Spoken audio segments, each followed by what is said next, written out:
in regards to, the retail sector. And right now, we want to look now at retail sector. And, in Kenya, when you ask somebody retail, oh, you're thinking about uchumi, oh, you're thinking about supermarkets and whatnot. And right now, I'm joined by Wambui Mbarire, the CEO of Retail Trade Association of Kenya. Thank you very much, Wambui, for making time. To start us off, the retail sector and how it's been impacted by COVID-19. We don't have so many good stories, in our retail ecosystem, looking at the struggling Tuskys in the back, the struggling Uchumi. It has not been very friendly for the retail sector. How have you been able to withstand the forces of the pandemic? Thank you, Noah, for having me. I want to start by saying I think one of the things that came out of COVID season is that we realized we have two bits of retail. We have supermarket, which was termed as essential, and then we have the rest of retail, which is the retail that has really suffered during that particular period. It started on a high because of the panic, especially for the essential sector, a high in terms of people who are stocking up because of the unknown. But then what usually happens if you stock up, you will need to utilize that. So if whatever pandemic you're expecting does not go the way you thought, you still have 20 packets of tissue in the house. You're not going to load on to that again. You're going to wait it out. So we had a very good first quarter for the essential sector, specific to the supermarket. And then after that, it kind of slowed down to almost a minus in the second quarter of the year, and then started picking up again.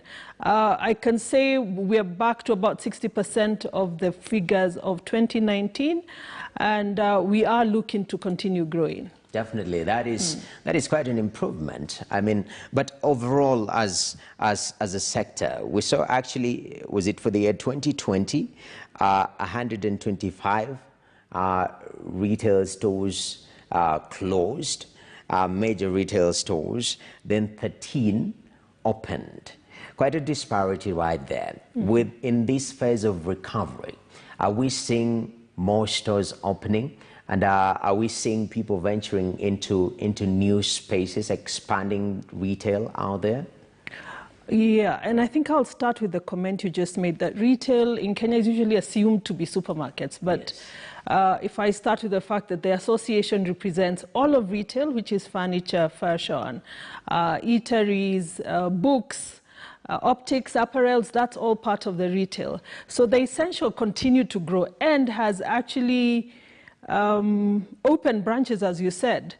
The non-essential has reorganized itself. So that's the retail that's picking up the online presence a bit more, taking smaller spaces. The bubble will burst. That retail sector estate will burst, because the thing we saw in 2020 was, as people emptied out of stores due to no business, the retail estate proprietors had to then look to bringing down the figures.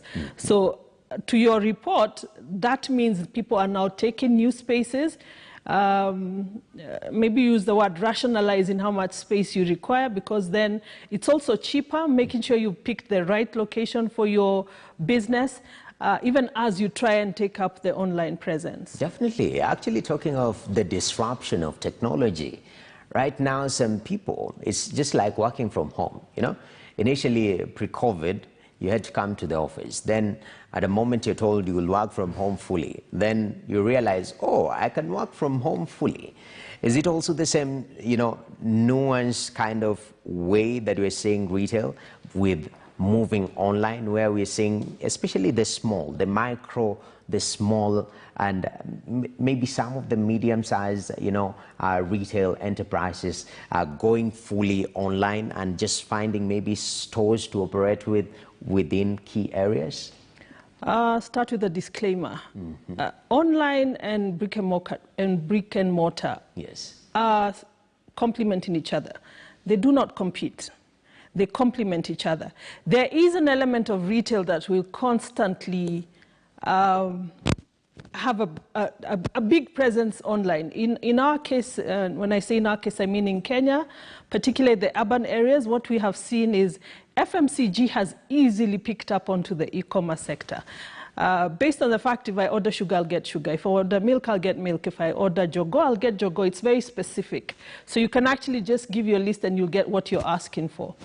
The bit that will struggle a bit, and it's based on other factors, such as the lack of to your earlier report, the lack of a national address system outside the urban areas. And even in the urban areas, it's still a bit tricky. That is one. Number two, touch and feel remains a thing that people will always want. I want to try on a dress. I want to try on a suit before I buy it.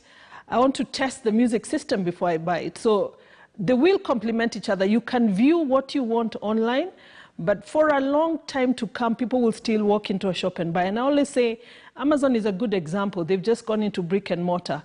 So if really online was going to run out the brick and mortar, then Amazon would have stayed in what they know best, which is an online retail. And that's quite, actually you've touched on that, you know, Kenya's digital economy, and you've mentioned one of those barriers, lack of national address system, but also you've touched on the issue of hands-on, the complementary nature of brick and mortar and, you know, the electronic space, so to call it, and the way they complement with each other, which is very important to find that balance. So in terms of projections, before we take a look at some of the, you know, the mark of quality, you know, that has just been introduced, in terms of projections, right now we're in Q3, maybe how do you project the retail sector to grow, and what are the determining factors, the key pointers that will determine this growth?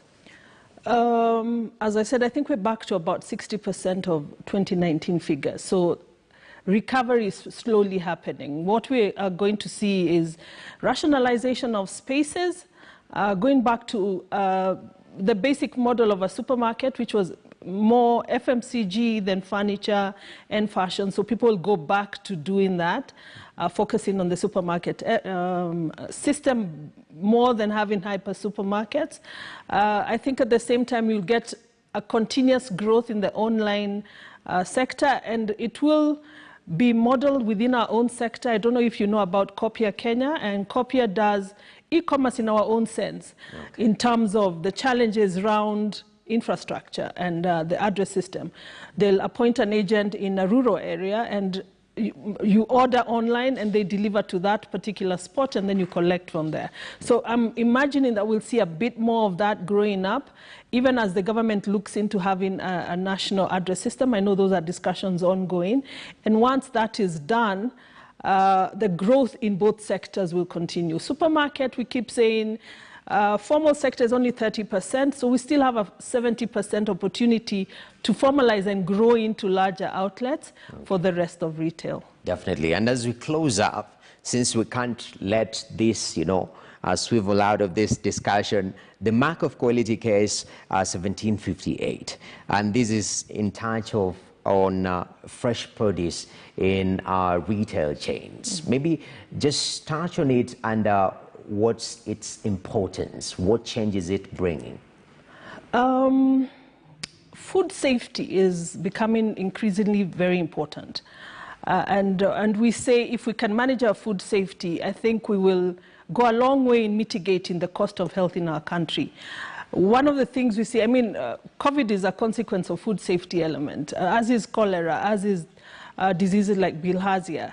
So if we can manage the food safety element, then we will definitely start reducing on the national health bill and on a personal health bill. I say even the rich in this country can't afford to be sick. I guess that's why they fly to other countries. It's cheaper there than it is here. So we've seen that as retailers who are increasingly being the source of fresh food, vegetables, fruits, meats, we must take up the challenge of ensuring that what we're serving at our counters in terms of vegetables or fruits or meat or the food we're cooking in store in the delis or the cakes, that we are putting all measures to ensure that we do capture all the essence of creating a product or a food item that is safe for consumption.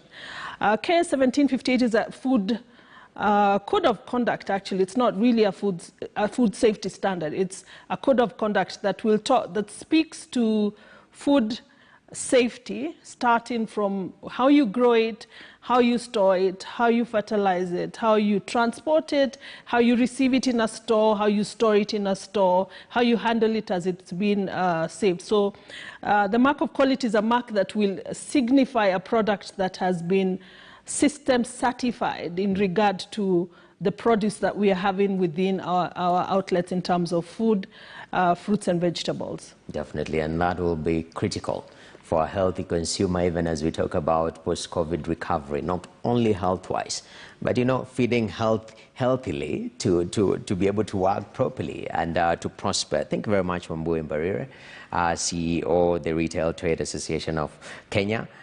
Short form is RETRAK, and that is the ins and outs of the retail sector in the country. Remember, 30% is formal, 70% is not formal. So let's have a holistic discussion in regards to retail and not just look at supermarkets. With that said, of course, let's take a short break right here on Business Today. We'll return with more right after the break. Stay tuned.